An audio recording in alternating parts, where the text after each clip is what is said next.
आप देख रहे हैं समाचार एजेंसी ऑफ इंडिया में साई न्यूज। जीवन के पूर्व और मृत्यु के पश्चात क्या? हर सवाल का जवाब छिपा है गरुड़ पुराण में। आप देख, सुन और पढ़ रहे हैं समाचार एजेंसी ऑफ इंडिया की साई न्यूज के धर्म प्रभाग में विभिन्न जानकारियों के संबंध में। जीवन के पूर्व और मृत्यु के पश्चात क्या होता है? इस प्रश्न का जवाब आज भी विज्ञान खोज ही रहा है, किंतु आदि अनादिकाल में रचे गए गरुड़ पुराण में इन समस्त प्रश्नों के जवाब मिल जाते हैं। मरने के बाद क्या होता है? क्या मृत्यु के बाद जीवन है? क्या मौत दर्दनाक है? पुनर्जन्म कैसे हो? मृत्यु के बाद आत्मा कहाँ जाती है? जब हमारे किसी सगे संबंधी का निधन होता है, तब हमारे मन में इस तरह के सवाल आते हैं। ऐसे समय में हम सोचते हैं कि क्या उस व्यक्ति के साथ हमारा रिश्ता खत्म हो गया है? क्या हम उस व्यक्ति को फिर कभी नहीं देख सकते हैं? पितर पक्ष में अगर आप भगवान विष्णु जी की आराधना करते हैं और अगर आप विष्णु जी के भक्त हैं, तो कमेंट बॉक्स में जय विष्णु देवा अथवा हरिओम तत्सत लिखना न भूलिए। जानकार विद्वानों का मानना है कि इस तरह के हर सवाल का जवाब गरुड़ पुराण में निहित है। मृत्यु वास्तव में एक दिलचस्प कार्रवाई या कालक्रम है। मृत्यु से लगभग 2 से 3 घंटे पहले पैरों के तलवे ठंडे होने लगते हैं। इन लक्षणों से संकेत मिलता है कि पृथ्वी चक्र जो पैर के तल पर है, यह शरीर से मुक्त होता जा रहा है। ऐसा कहा जाता है कि जब शरीर छोड़ने का समय आता है, तब यमदूत मृतक का मार्गदर्शन करने आते हैं। वही लाइफ लाइन का सामान्य अर्थ आत्मा और शरीर का संबंध माना जा सकता है। जब शरीर का संबंध आत्मा से काट दिया जाता है, उस प्रक्रिया को ही मृत्यु कहा जाता है। जीवन रेखा के बाधित हो जाने के बाद पृथ्वी के गुरुत्वाकर्षण के विपरीत खींचे जाने का अनुभव होता है। वहीं आत्मा जिस शरीर में इतने लंबे समय तक रही, वह उस शरीर को छोड़ने को तैयार नहीं होती है। वह बार बार शरीर में प्रवेश की नाकाम कोशिश में लगी रहती है। कई बार मृत्यु के उपरांत भी हाथ, पैर या शरीर के किसी हिस्से में हलचल महसूस होती है। विद्वानों के अनुसार जब आत्मा के द्वारा शरीर को त्यागा जाता है, तब वह अनेक प्रकार की आवाजें सुनने में सक्षम हो जाती है। आसपास खड़े लोग मन में जो भी सोचते हैं, वह सब कुछ आत्मा के द्वारा सुन लिया जाता है। आत्मा उन सभी से बात करने की कोशिश करती है, पर कोई आत्मा की आवाज नहीं सुन पाता। धीरे धीरे आत्मा को पता चलने लगता है कि वह शरीर को त्याग चुकी है। अंतिम संस्कार तक आत्मा शरीर के आसपास ही विद्यमान रहती है। आत्मा अंतिम यात्रा में भी साथ होती है, और जब शरीर पंचतत्व में विलीन होता है, तब वह उसकी साक्षी बनती है एवं उसके बाद वह स्वयं को मुक्त हुआ महसूस करती है। विद्वानों के अनुसार गरुड़ पुराण में इस बात का भी उल्लेख है कि आत्मा पहले 7 दिनों के लिए अपने मनपसंद स्थान पर जाती है।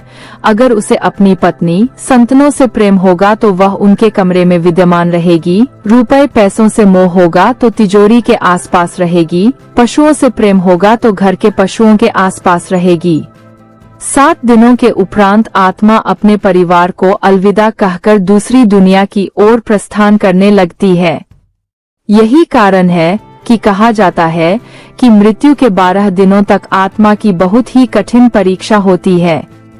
जानकारों के अनुसार मृतक के परिजनों के लिए 12वें या 13वें शास्त्र संस्कार, पिंडदान और क्षमा याचना में जो कुछ भी है, उसकी विधि करना बहुत महत्वपूर्ण है।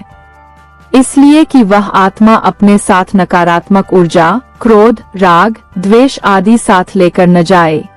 आत्मा के पीछे प्रत्येक अनुष्ठान को सकारात्मक ऊर्जा के साथ इसलिए किया जाना जरूरी है ताकि वह आत्मा के स्वर्गारोहण में सहायक सिद्ध हो सके।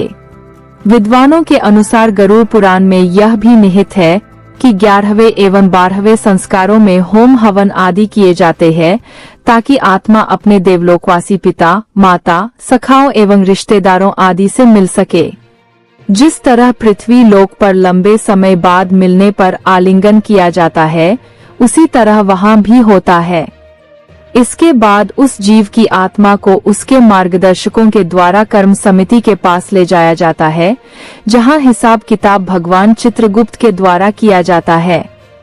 यहाँ कोई अन्य देव या न्यायाधीश मौजूद नहीं रहते हैं। गरुड़ पुराण के अनुसार बहुत ही तेजमय वातावरण में आत्मा के द्वारा अपने पिछले जीवन को चलचित्र की भांति देखा भी जा सकता है, जिसकी वहां समीक्षा चल रही होती है। यहाँ उसके द्वारा पूर्व में लोगों को दिए गए कष्ट, किसी से बदला लेना, बुरे कर्म आदि से अवगत कराया जाता है, जहाँ आत्मा को अपराधबोध होने लगता है। इससे वह पश्चाताप कर सकता है और अगले जन्म के लिए इसकी सजा भी मांग सकता है। इसके उपरांत यहाँ आत्मा अब अहंकार मुक्त निर्मल हो जाती है। यहाँ लिया गया निर्णय उसके अगले जन्म का आधार भी बनता है। यहाँ उसके नए जन्म का एक खाता भी तैयार किया जाता है। इसमें पिछले जन्म में किए गए पापों की सजा और पुण्य कर्मों के लिए पारितोषिक तय कर दिए जाते हैं। जानकार विद्वानों के अनुसार गरुड़ पुराण में इस बात का उल्लेख भी है कि इसी नए खाते के अनुसार आत्मा के पुनर्जन्म का समय भी तय हो जाता है। वहां उस आत्मा को अपने माता पिता चुनने का अधिकार भी प्रदान किया जाता है। माता के गर्भ में वह कब प्रवेश करेगा, इसका अधिकार भी उसे ही दिया जाता है। यही कारण है कि कहा जाता है कि व्यक्ति को जन्म से 40 दिनों तक उसका पिछला जन्म याद रहता है, पर वह अवस्था शैशवकाल की होती है, इसलिए व्यक्ति उसे याद नहीं रख पाता है। आपने देखा होगा कि महज 1 माह का शिशु कई बार सोते सोते या देखते देखते हंसने लगता है। 40 दिनों बाद उसकी पुरानी यादों को विस्मृत कर दिया जाता है। आने वाले समय में वह व्यक्ति अपने बुरे या अच्छे समय के लिए पूर्व जन्म के कर्मों के बजाय ग्रहों या भगवान को इसका श्रेय या दोष देता है, जबकि हकीकत यही है कि उस आत्मा ने इस शरीर में प्रवेश के पहले ही माता, पिता, मित्र, रिश्तेदार, जीवन साथी, शत्रु आदि को भी चुनती है। कहा जाता है कि निधन के 12 दिनों के बाद हर आत्मा को स्वर्ग के लिए प्रस्थान करना होता है। उसके बाद वहां का प्रवेश द्वार बंद हो जाता है, फिर वह स्वर्ग में प्रवेश नहीं कर पाता और इसी पृथ्वी पर भूत योनि में रह जाता है। जानकार विद्वानों के अनुसार 84 लाख योनियों का जिक्र केवल पुराणों में वर्णित किया गया है। अब आप सोचिए 84 लाख योनियां है, तो उनके कर्म निर्धारण का भी कोई लेखा जोखा के निमित्त इस ग्रंथ की रचना की गई। जिस प्रकार मानवीय व्यवहार के लिए हम उनके लिए कानून, नियम, समय सारणी, कार्य निर्धारण, साम, दाम, दंड, भेद की नीतियों को लागू कर देते हैं, ताकि उनके जीवन को सुसज्जित रूप से जीवन को सुधारा जा सके, उसी प्रकार संपूर्ण जीव मंडल को 84 के फेर से मुक्त कराने के लिए उसको अनेकानेक दुष्कार्य के आने वाले परिणामों को दर्शाना और येन केन प्रकारेण संपूर्ण जीव मंडल को उत्तम कार्य करने की ओर उन्मुख करना ही इस महान ग्रंथ का उद्देश्य रहा है। अब यह धारणा भी बनी हुई है कि क्या जीवित रहते हुए गरुड़ पुराण नहीं पढ़ना चाहिए। इसका जवाब यही है कि अगर जीवित व्यक्ति गरुड़ पुराण नहीं पढ़ता तो कौन पढ़ता है? मृतक आत्मा या शव? क्या आत्मा या शवों के लिए गरुड़ पुराण लिखा और बांचा जाता रहा है? इसे कोई भी कभी भी पढ़ सकता है। पुराण पढ़ने के लिए कोई नियम नहीं है। पितर पक्ष में अगर आप भगवान विष्णु जी की आराधना करते हैं और अगर आप विष्णु जी के भक्त हैं, तो कमेंट बॉक्स में जय विष्णु देवा अथवा हरिओम तत्सत लिखना न भूलिए। यहाँ बताए गए उपाय, लाभ, सलाह और कथन आदि सिर्फ मान्यता और जानकारियों पर आधारित है।